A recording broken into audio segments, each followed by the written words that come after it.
What's up everyone, it's Mistic. Today I'm writing another video by Papa Meats. It's been a while since I've done one of his videos, so check out the other ones that I've seen.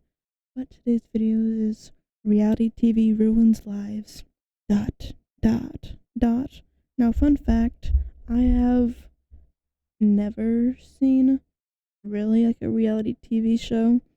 I think the closest I've gotten is watching like reactions to like a 2000s show, but I don't think that's reality TV. I don't know. But let's get on into it and see how it ruins lives, because I'm sure it does. Welcome back to the Papa Meat channel. How you doing? Thank you, I'm good. Come on and sit down because today we're talking about reality television. Ooh. Reality shows are one of the most popular genres of television around right now. And in fact, it seems that the genre is currently at its peak popularity with hundreds of new shows releasing every year. The same show cloned 8 different times, hundreds of them done in 12 different languages. As trash as they may be, people can't get enough of the drama that comes from these shows, often building obsessive fan bases and communities around them. This, however, can lead to some pretty life-altering events for the contestants involved in them. Just recently, a viral clip from the show Temptation Island Spain has been making the rounds. Temptation Island is a reality show where unmarried couples split off to meet hot singles and have their faithfulness tested. Just a disaster. Just an absolute disaster. In the most recent season, a man named Montoya has had to watch his girlfriend Anita cheat on him 3 separate times as he crashes out on camera for millions to see, and it just goes viral. She's just getting dicked down all the time. He rips off his shirt, he runs away. It is graphic. Like, I'm surprised. I don't know what the fuck's going on in Spain, but there's some raw going on in that show. Each time he reacts in more dramatic ways, from tearing his shirt off in frustration to screaming as he runs across a dark beach to confront her, interjected by clips of his wife getting railed. I mean, it's him running, and then it just cuts back to her getting absolutely pounded. I bet the editing team had a great time with that one. But this got me thinking, are there more former reality show contestants that had their lives ruined that didn't blow up on Twitter? Things that happened maybe back in the day? And that's why today we are looking at the dark side of reality television. You got me hooked. Today's video is sponsored by Fume, the leaders in flavored air. We've all got bad habits, and breaking those bad habits can be a hard thing to do. So why don't you let Fume help? And Fume is award-winning flavored air habits. Try Fume today, and if you order the Journey Pack now using my code PAPAMEAT, you get a free Fume topper, an awesome accessory to help level up your experience. Go to tryfume.com/PapaMeat or scan the QR code on screen. Thank you, Fume, for sponsoring the video, and back to the video. And first, we're going to start off with by far one of the most popular, one that I love, near and dear to my heart, Kitchen Nightmares. Gordon Ramsay. Kitchen Nightmares is one of the most popular reality shows of all time, with over 9 seasons. In it, celebrity chef Gordon Ramsay visits struggling restaurants in hopes of reviving them before they go out of business. In the British version, he's a lot, he's a little bit more caring. In the American one, he basically just calls you a pig, fat-faced idiot, and everything you do is disgusting. Which, to be fair, a lot of the people in these restaurants do have disgusting food, but god damn it, Gordon is gonna tell you. John Chapman, who owned a New Orleans Cajun restaurant called Chappie's, accused Gordon Ramsay of sucking the soul out of his establishment. He altered the menu to go from traditional Cajun dishes like gumbo and jambalaya to fried chicken and hamburgers, which also, it's like, I don't know. If you're in New Orleans, it's a Cajun restaurant. It's a Cajun city. But going from that to just fried chicken and hamburgers seems like a very, dare I say, not very eventful or insightful way of altering the menu. This, alongside the decor makeover, was promised to give them lines of customers out the door. But instead, their traffic was whittled down to around 1 table per night. Desperate to win back the customers that came to love the original Chappies, they reverted the changes 1 month later. However, the restaurant was ultimately shut down permanently soon after. Which also, dude, it's not like just because you change the fucking menu back to Cajun and fucking hush puppies and you change the carpet again doesn't mean you're gonna get out of your financial slump. What they should have done is just be like, Gordon, write me a check. I don't know what I'm supposed to tell you. If you have a guy who drove one restaurant to the ground, you can give him fucking hot pickles and hamburgers all you want, but is he gonna know how to run the new business? I mean, I doubt it. Or we can talk about an English version, because you're probably thinking that only Americans get it bad, but there's casualties over there and, over there on the island outside the States, which Kitchen Nightmares shuts down Bonaparte's in West Yorkshire. Restaurant and wine bar Bonaparte's was struggling to make more than $200 or 200 pounds, pounds, more than 200 pounds a week before Gordon Ramsay came in to try to salvage the business. In the episode, he trashed him. He did trash him, the 12-year-old head chef. It tastes like rubber. That was You were taking the piss, you know that? Yes, got it. 12 years old. Oh, wow. 12-year-old head chef He tore looks that little defeated. motherfucker to shreds. In the episode, he trashed Tim, the 12-year-old head chef, when he challenged Tim to cook a plate of scallops that ended up making Gordon sick, and he just let that little motherfucker have it. Throughout the episode, they tried to improve the cleanliness and professionalism of the kitchen, but ended in a failure. When Gordon left, the owner of Bonaparte's, Sue Ray, was in tears after realizing that not only was Gordon unable to fix anything, but the way their business portrayed on TV made people afraid to eat there. Thank God she closed that kitchen down because it was fucking disgusting. Which, I mean, you have a 12-year-old chef.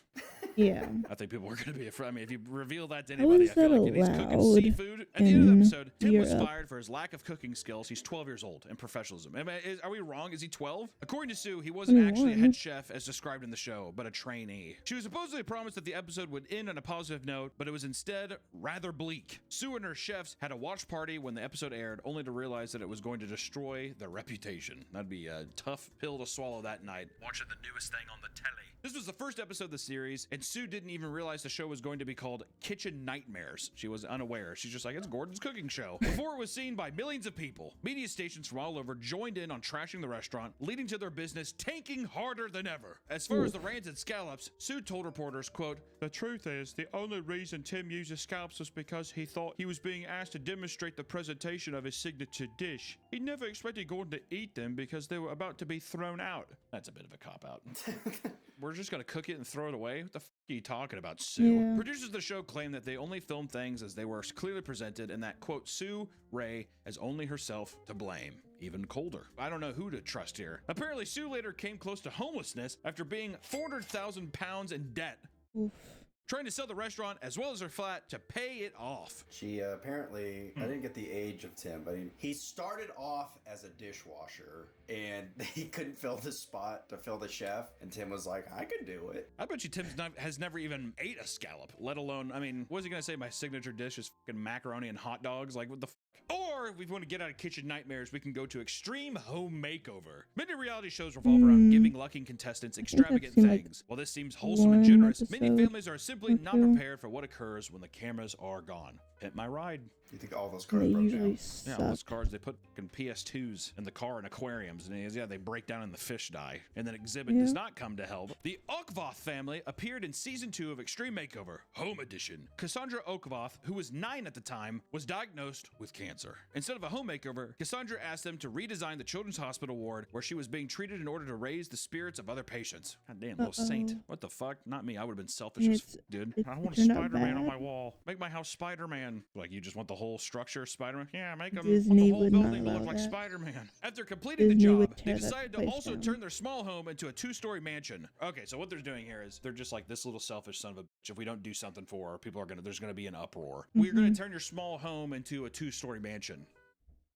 What? During the reveal, they were beyond appreciative, but the producers of the show didn't think through what manufacturing a gift of this magnitude entails. I think it's more of a oopsie daisy afterthought, because while the house was paid for, the utilities and the tax bills, they're not. They don't pay for those. A house of this size costed much more in utilities than their modest 1-story home. The first Oh, they electric didn't. bill for this home, I thought they single just, month like, electric bill for this redid the home whole was thing on the property. $2,200. Okay. How? I don't know if they're like, we're mansion owners now, so every light in the house has to be on, and we're running the AC at 60 degrees. Maybe that could have been it, but there's no way their mortgage was $2,200. The electric bill alone is probably, at that time, triple what they were paying their mortgage. Not only were their life savings being drained, but having a mansion complete with a home theater being broadcasted all over television led to an increase in attempt in robberies. Would you just not immediately sell the home? I wonder if they have a clause in there where, like, you cannot sell it for X amount of time, because in that way, it's just people would just get on the show and flip the house or something. On many occasions, people would break into their home, one time resulting in Cassandra coming face to face with a hammer-wielding burglar. Not Cassandra. She's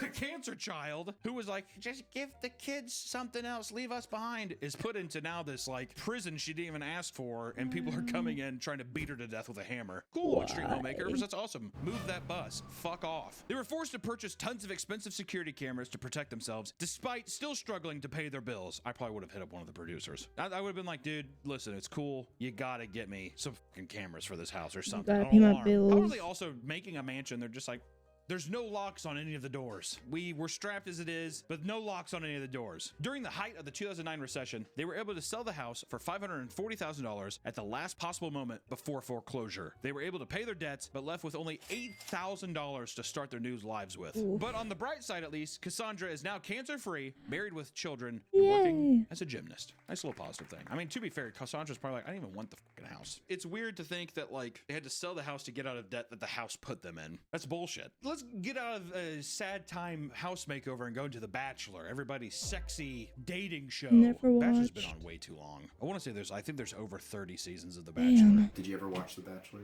No. And you know what the thing is too, is I know that if I watched it, I would enjoy it. I love trash television. I love it. I eat it up. The only thing close to The don't Bachelor I like did was that Rock of Love Bus with Brett Michaels of and all those trash trashy white television. trash women. Hey, Brett! Hello, everybody! God, he's like the hottest rock star ever. I like how Really? there's like 4 seasons, and each new season he's like, well, the last one didn't work out.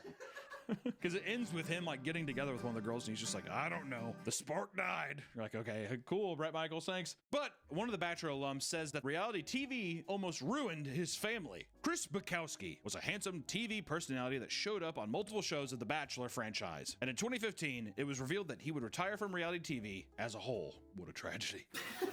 In his words, quote, it almost completely ruined me, my family, and my career. Are you Ooh. walking away from your career? Well, I guess that's why it's saying it ruined his career. He has to quit. In my career. Chris was Has to ridiculed a quit. lot for treating people terribly on his Bachelor appearances, often being seen as desperate and manipulative. I know all the guys are just like, hell yeah. I think that's how these shows work, is that if you don't get chosen, but you're a popular character, they bring you back. I think that's how some of those work. Is that? But is that the Bachelorette? I think it's both of them. Okay. It goes Bachelor, and then it goes Bachelorette, and it goes Which back and one's forth. But I think they which? just keep bringing people back as long as they're popular, I think. Chris grew distant from his parents because of how they reacted to the things people were saying about him on TV. And Chris's father didn't even want to speak to him. I'd be like, Dad, it's TV. You realize that, like, this is make-believe, right? It's This is not real, I don't Dad. even want to talk to you, son. You're not the boy I raised. It's like, I'm an actor. I'm an actor, Dad. Chris could feel himself becoming more irrelevant, but because he was obsessed with fame and wanted to fix his reputation, he would constantly return to future Bachelor shows, only to further embarrass himself. Buddy, Wow. Chris, me and you are in the same boat, all right? At least you're pretty. He became depressed and addicted to taking anxiety medication to cope with the stress. God damn. And in 2015, people saw him at his weakest, getting dangerously drunk on a season of Bachelor in Paradise and leaving after only 1 episode. He admits he doesn't even remember it. Dude, cool it with the Bachelor appearances. Because I know that the producers are looking at him like a fucking gold mine. You're addicted to fentanyl and Ambien? He's like, yeah. They're like, get on back in there, buddy. I think that now's your time. And then in 2015 again, he announced his retirement on TV. Near the end of his speech, he tells the audience, quote, I finally realized I'll never be able to change the past. I apologize you had to witness my struggle publicly over the last 3 years. He's a handsome man. I don't know. What happened to him? Yay. I hope he's alive. I don't know. 2015. That was just a couple years ago. It's a decade. Who knows what happened in the decade with him? We'll see. Hopefully he's married and he's not addicted to Ambien and hydrocodone or whatever. But sometimes reality shows don't just ruin people's lives. For many unfortunate contestants, it leads to their untimely death, which in a way is ruining their I was life. gonna say, yeah. It doesn't just ruin their lives and leave them in the gutter, it actually kills them. Which we could talk about the adventure reality show that led to a helicopter collision. That feels like maybe a bit of a kind of a bad time to bring that one up with what's going on in the world. In 2015, God damn, 2015, what the fuck is going on? In 2015, production began for a French reality show called Dropped. French. How do you say dropped? I didn't know they made stuff like Dre. that. Dropped. What do you say? Dre. Dropped. Dre. 2 teams of athletes would be blindly dropped into a remote location without any food or assistance, forcing contestants to work together to find civilization. Yeah, Kind of that's sounds like a just a little bit bad like idea. Naked and Afraid or whatever, but it is funny to be like, yeah, we're just going to drop them with no resources, and we'll check up on them. We have some GoPros in the forest. I'm sure they'll be fine. The season would begin in Argentina and consist of various professional athletes and Olympians as both teams were boarding their helicopters. Tragedy struck. Right after the helicopters took off, they moved too close to each other and collided. Both plummeted to the ground, killing contestants, production staff, and both the pilots. Yeah, there's no way we can show that. We'll just recreate it in Minecraft or Gary's mod. 10 people in total lost their lives, and the show was subsequently canceled. Could have been a great show. Yeah, we don't even know. We didn't even get to see it. Why were they flying so close? What's fucking weird in the video, they're like flying, and you're like, okay, there they go. And then just all of a sudden, they're just like, I've Why never do been they on a do that? helicopter. There's nothing in my being that wants to get on a helicopter. Yeah, It's no just thanks. tragedy. So many people lost their lives. A lot of famous people. That's all people know. So many. I think that the amount of helicopter crashes a year is actually pretty staggering. You'd be surprised. Have you seen the Afghans trying to pilot the helicopter? Have I seen the Afghans trying to pilot the helicopter? Well, it's like right after the Americans left Afghanistan. Oh, then we just left a helicopter Yeah, there? it was like truck driver tries to fly an airplane. Does he just nosedive it? Immediately goes up and just crashes. Ooh. Tragic. That is tragic. Moving on, Tara's house causes resident to end her life. I really got to stop telling people too that I'm going to do like a happy video or whatever. I saw in the last video, people were like, I thought you said this week was supposed to be positive. Well, this is my life. Hope you guys are looking for a nice escape today. Tara's House was a massively popular Japanese reality show franchise that picked a Oh, I group of know strangers this to live one. together. It was praised for being It's, far less dramatic than a typical reality show, often showing conflict that was more Oshinoko-based. mundane but realistic. ハンバーガー好きだけど今日はハンバーガーじゃダメねって言ってるだけじゃないみたいになっちゃってっていうことが許されない彼氏のよ。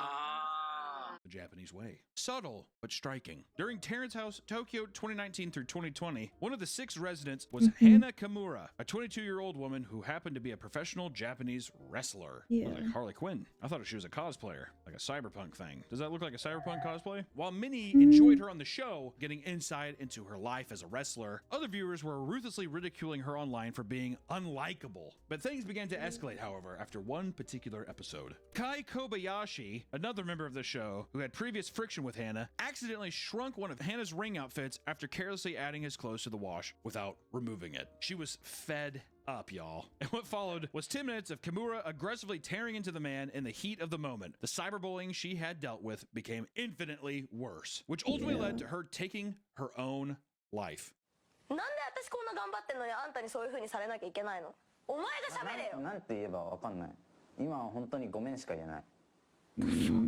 I like how it's just a person being like, I really wish you wouldn't have done that. This means a lot to me. And the guy isn't even like lashing back out. So opposite of American media, where American media, he'd be like, you bitch, I didn't mean to. I said I'm sorry. She's like, yeah, really? Really? I'll kill you. I'll drag you in the street and I'll kill you. And in this one, she's just like, you know, I feel really hurt. Like, I wish you just would have been more, you know, careful with what you did. And he's just like, and then now Japanese people are just like, you are horrible, bitch. But people discovered gruesome now deleted tweets from before the incident showing brutal and bloody images of harm posted by Kimura. In other posts, she would reveal the great toll that online ridicule had on her mental health. The rest of the season never aired, and Tara's House has yet to release a new season after the controversy that followed. Reports from former cast members reveal that the producers of the show would aggressively push residents to play certain roles in order to create some of its most iconic moments. Yeah. Of course, dude. Every bit of reality television is scripted, or it's fabricated. Even if the contestants don't know, things are being played in a way to where the producers know they're going to get the outcome they want. They're Do you directed think someone in put some her way. like outfit in the laundry? I bet you anything somebody put her outfit in his laundry thing, and without him even noticing, he just like was throwing it in. Like something like that where he's like, oh, I didn't know. Or to him, he's like, oh, I'm sorry. And then of course she's devastated. It turns out that this even extends to the argument that led to Kimura being intensely cyberbullied. Text she had sent to her friend prior to the event revealed that she was instructed to go off on Kai Kobayashi and even slap him if given the chance. Her mother claimed that the producers thought that Kimura should act as the heel, similar to how she did in the ring. They're like, she's a wrestler, she's the evil one. But because Terrence House has a reputation for being real and not exaggerated, producer intervention like this had a major impact on how cast members were treated outside of the show. Because people thought it was so real and that it was so authentic, they're just like, these are exactly everything that you're doing and seeing is real. And my God, that None of wasn't them are the case. real. And if we want to keep strolling down a positive lane, let's talk about the Ginny Jones murder. The Ginny Jones Show was a massive popular tabloid talk show from 1991 hosted by stand-up comedian Ginny Jones. Roll one of the jokes. Women look for basically the same things in a man. I'll tell you what I find attractive on a man. Pussy! That was pretty funny. I enjoyed it. In 1995, there was an unaired taping of the show titled Revealing Same-Sex Secret Crush, where guests would be invited to meet their secret admirers. I feel like the Jerry Springer show probably had an irreversible damage on the kind of stuff people brought into on the air. The episode became public later on as evidence in a court case. What seemed like a lighthearted show became strangely uncomfortable. A 32-year-old Scott Amador awkwardly confessed his love to his friend Jonathan Schmitz, only to be rejected on live TV. Can you tell us what your status is? Are you involved with anybody or? No, but I am definitely heterosexual, I guess you could say. that's all good and fun, right? That happens all the time. Jerry Springer, right? Rip out your hair. It's like some fat redneck chick, and some like little person comes out and like nosedives into the crowd. It's all good fun, right? Because the audience got a big kick out of it. And Jenny Jones did her best to milk the moments for as long as she could by asking tons of follow-up questions, right? She was being the Jerry. Why would you do this, right? Trying to find the human aspect of these people. Days later, Scott pushed further by leaving a sexually inappropriate note at his house, despite knowing he was not at all interested. John confronted Scott directly, and he admitted that the note was from him. So now it's even more weird because it's like, dude, we're not even on TV. I told you no. I'm not interested. And he's just like, take that. I wrote it for you. Take it. I bet he was thinking like, well, maybe on air he was pressured, but... Well, exactly. Yeah, exactly. You want me to... right? We can't say that because we'll get demonetized, but you want me to suck and slick and sniff and poke? And John's just like, no, dude, no. I have a date later at Dave & Buster's. Like, I'm like trying to get my dick sucked later by a girl. And he's like, oh, fuck.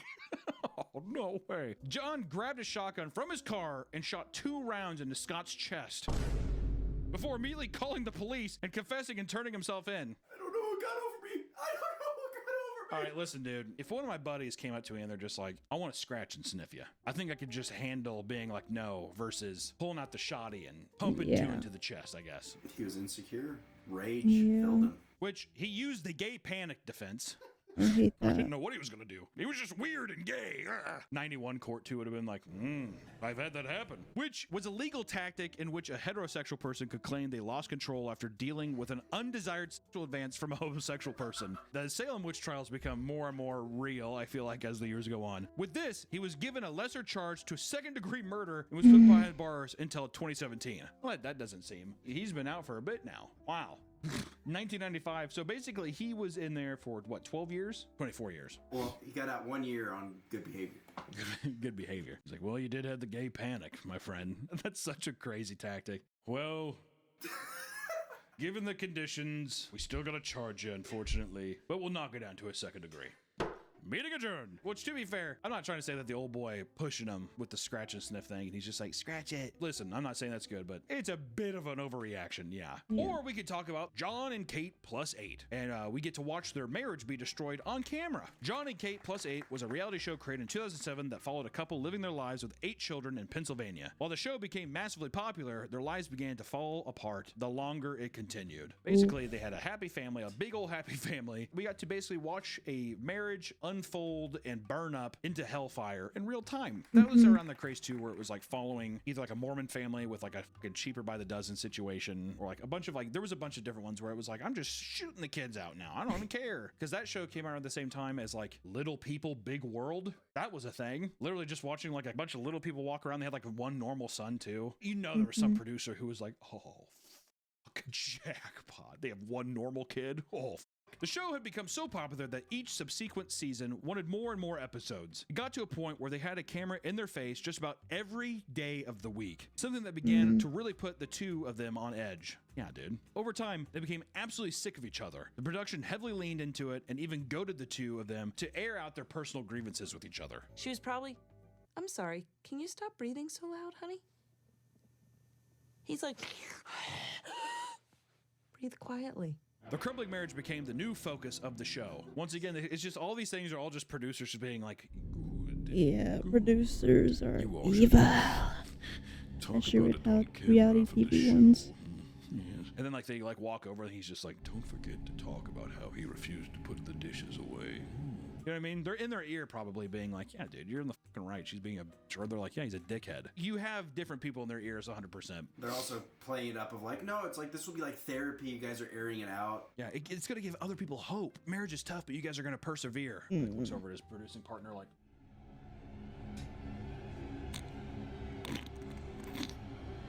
something like that. But what followed, a long-running series of controversy pushed by tabloid news outlets, from cheating scandals to public divorce in 2009, and even an ugly 12-year-long custody battle that they would sometimes discuss on televised talk shows. Eventually, in 2022, some of their children began to speak up about their struggles with growing up in front of the camera crew. Their son, Colin, admitted in recent years that it completely tore the family apart, leading to him being extremely distant to his parents. Colin also started to reveal much more shocking behavior from Kate after her divorce. According to him, Kate would specifically target him to vent her frustrations. He'd hear the front door open and he'd be like, Here we go. Here comes mom with her fucking double-decker stroller or whatever. Colin, I gotta talk. He's like, God damn. This would range from being chastised verbally to having his hands and feet zip-tied and locking him in the basement for several days. Okay. Whoa! What? Kate had built a That's an special room in escalation. the basement that would be covered in cameras so Colin could be surveilled while he was being punished. He was forced to homeschool and live segregated from his other siblings. She's like, well, what else am I gonna do with all these cameras? They just left him here.